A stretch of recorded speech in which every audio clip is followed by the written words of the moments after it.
So today we're doing Beethoven Sonata in G. And this piece has quite a few grace notes, which can be kind of tricky, especially if you haven't seen them before or just haven't practiced them a lot. So these grace notes are the little notes right before the main notes. You play them quickly. And there's quite a few in this piece. Measure 1, measure 3, measure 5, measure 6, quite a few. So a great way to practice that is by playing them slowly. Starting slowly, making sure you have the fingering down, that you know how to play them, and then just working up speed until you can get that a little bit faster. There's also a double grace note in measure 31, that is 2. So practicing that, going slower and speeding up until you can get that grace note, those grace notes comfortably played. And so that can be just starting slow and working your way up to faster, playing those high loud.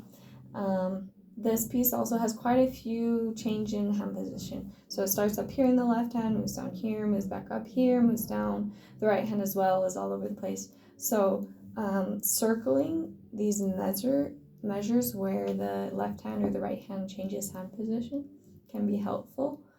Or just looking ahead and making sure where, okay, right here it's going to change, and watching those hand position shifts.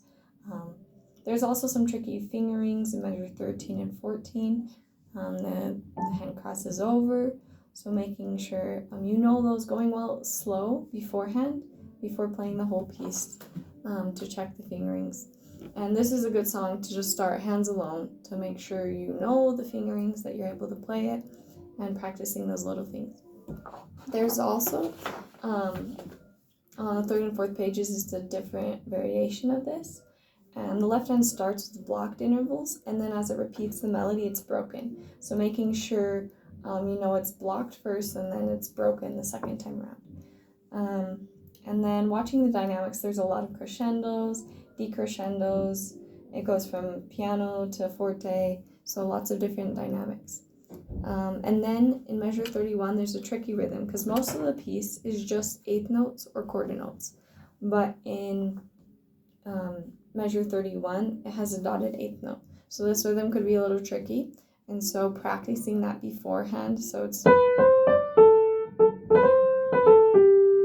And so just practicing that measure, you can play it 5 times a day, or just practice that on your own. More than the rest of the song, so that you can get that rhythm down. Try clapping it. 1, 2, 3. Da, da, da, da. So practicing different ways, clapping or playing it slower while counting, can be a great way to make sure you're ready when you play that. So this is Sonata in G.